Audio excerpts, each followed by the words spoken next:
Every electronic device around you, from your phone to your laptop to a simple LED circuit, is built from the same small set of fundamental components. If you truly understand these building blocks, electronics stops being mysterious and it starts making sense. In this video, I'm going to walk you through the core components that form the foundation of all electronic systems. We will not rush, we will not memorize definitions, but instead, we will understand what each component does, why it exists, and how it fits into real embedded systems. So by the end of this video, you will see electronics not as a collection of parts, but as a connected system. The first on our list is a resistor. A resistor is the most basic and one of the most important components in electronics, and that's because electric current naturally wants to flow as much as it can, but a resistor exists to control that flow. It resists current, thereby limiting how much electricity can pass through a circuit. Without resistors, many electronic components will be destroyed almost instantly.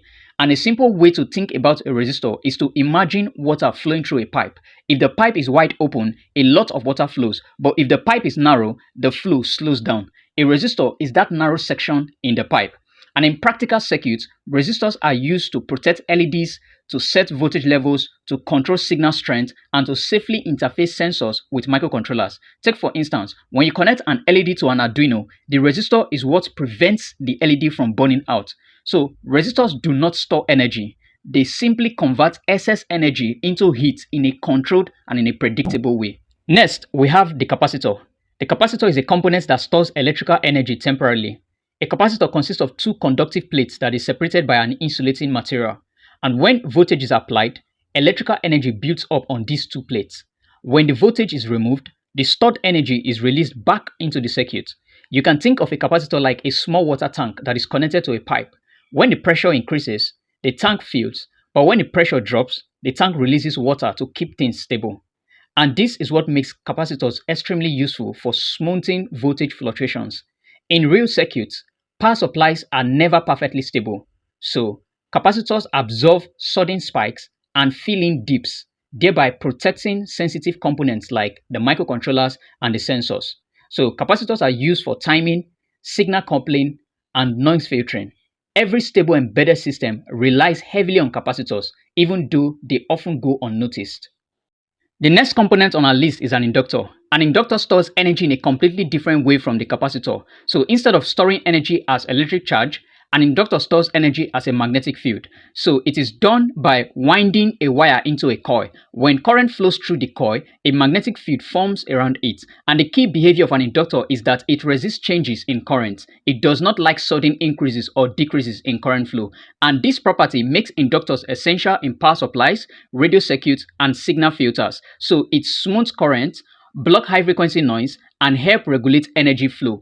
And inductors are used in wireless charging systems because one coil generates a magnetic field and another coil receives that field and converts it back into electrical energy. The next component on our list is a transformer. A transformer is built using the same principle as an inductor, but with two coils instead of one. And when alternating current flows through the first coil, it creates a changing magnetic field. This magnetic field induces voltage in the second coil.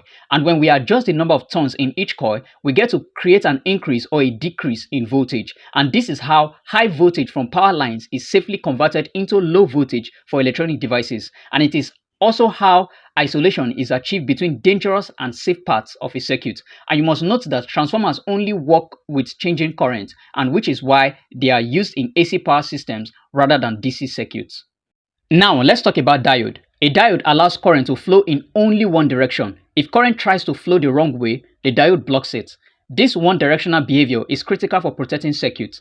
In power supplies, diodes ensure current flows correctly and prevent reverse voltage from damaging components. For instance, a light-emitting diode or LED is a special type of diode that produces light when current flows through it. And without diodes, modern electronics will be fragile and unreliable. Next on our list is a transistor. The transistor is one of the most important inventions in human history. A transistor acts as an electronic switch that turns current on and off at extremely high speed.